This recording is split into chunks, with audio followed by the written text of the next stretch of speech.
Hey guys, and welcome to Off the Cuff. Today we are going to... You don't have any cuffs.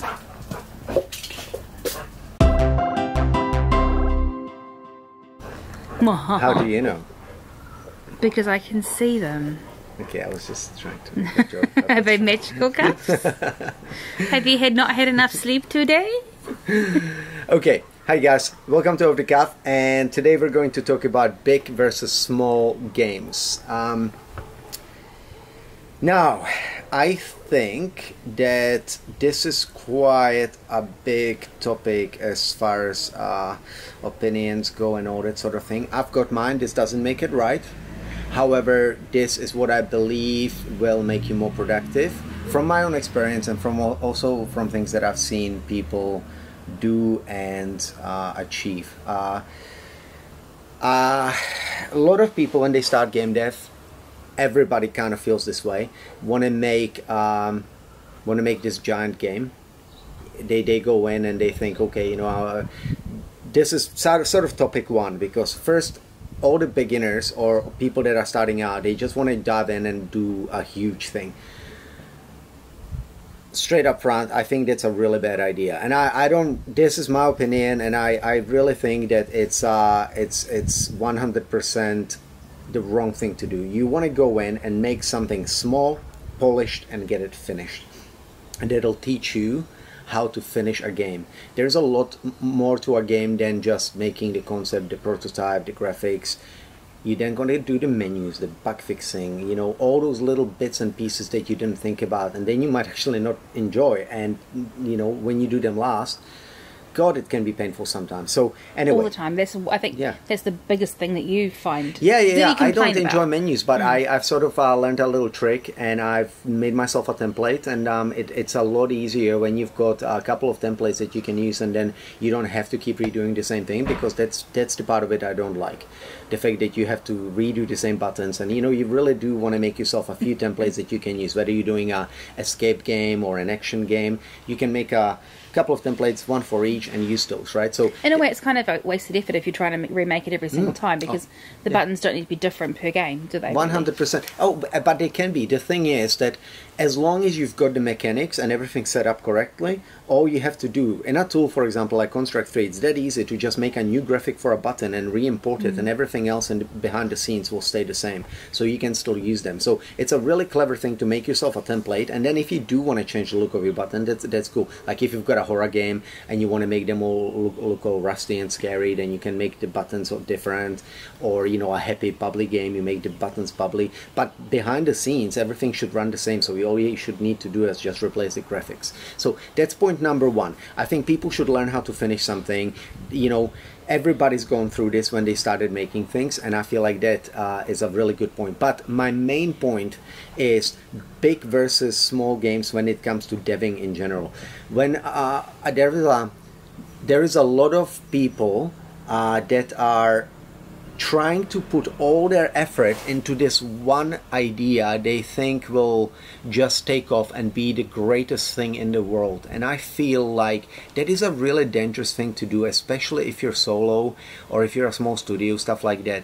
I think that you'd be much better off focusing on smaller games that you can release on a regular basis and keep people. Sorry about the wind or any grunting in behind the scenes, because we've got Dio, my lab, running around. I was going to say, who are you saying is grunting? Yeah. Well, no, I've got a tea, I'm sleeping. She's running around, breathing and grunting. But yeah, so I feel like you'd be much better off focusing on a whole bunch of small games that you can regularly release to the public, get feedback, and keep in the public eye. I feel like we live in a very disposable society right now, more than it's ever been so far. I feel like right now there is so much stuff released, so much content released all the time, that you really need to be out there, and you need to have people constantly see new stuff, because if they don't, they'll forget about you, they'll move on to the next thing. And even with games that people might have spent 6, 7, 8 months, a year on of their life without having any income, because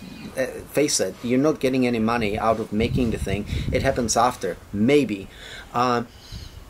What happens, people put all their faith into this, and then it really depends on the reception, whether it's good, bad, whatever. But even if you have good reception, you need to keep plugging away at that game and adding new features to keep people interested, because if you don't, people forget about it. That's society today. That's people today. Everything turns around so quickly. Look at the number of games released on the App Store and stuff, or the Play Store, Google Play, every day. It's insane. If you do want to make a big game, and I'm speaking to myself, this is more of a discussion that I'm having with myself, things that are on my mind that I just kind of want to talk about, because I believe that, a lot of people kind of struggle with the same things that I do, and I'm talking to you, maybe it'll help some of you out. And I believe if you want to make a big game, let's say you've got a big story that you want to tell, and it might take a year of work. Well, the way I think would be the correct way to approach it, and again, just my opinion, would be episodic content. Make the game into episodes. Make it like a series. Make it like a TV show where you've got a cliffhanger at the end of each, and you can release it to the public and then continue the story. If people hate it on the second, third episode and nothing's changing, you'll know that something really needs to change, and you would have saved yourself another 7 months' work working on something, because people would have told you up front. You can then make those changes early, or you can abandon the project, move on to something that is actually going to be viable. So that's one thing, right? The other thing is, the other way to do it is, if you're going to work on a big game, the other thing that I would suggest would be you work on it, make a really rough, simple prototype, and release it to the public to use and play, give you feedback, and continue working on it. I think this is pretty much what Notch did with Minecraft. I mean, I remember a long time ago I played a really early version of it, and it was completely different to what it is now. Insanely different. This was really early. I think, I bought it for like $10 or something, and it was just insanely different. And it's grown so much, and so much content. It's a completely different game.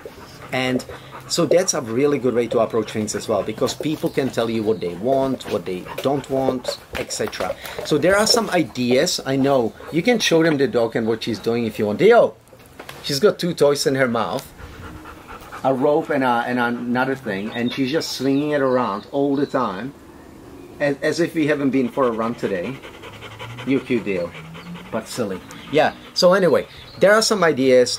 Again, my opinions, they're things that were on my mind, decisions that I wanted to make about the sort of content that I make, things from experience and other game devs I know that have been successful and the path they have taken, instead of making huge projects focusing on smaller ones, etc, etc. So I'm talking to you guys from experience, things that I've seen around me, role models that I've seen around me, and things that I want to achieve.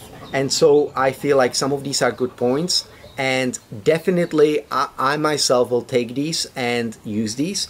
You guys can do the same if you feel like they're viable or they sound right to you. So hopefully this was a good episode for you guys, and I will see you in the next Off the Cuff. Maybe I'll bring some cuffs. Do you plan to get arrested?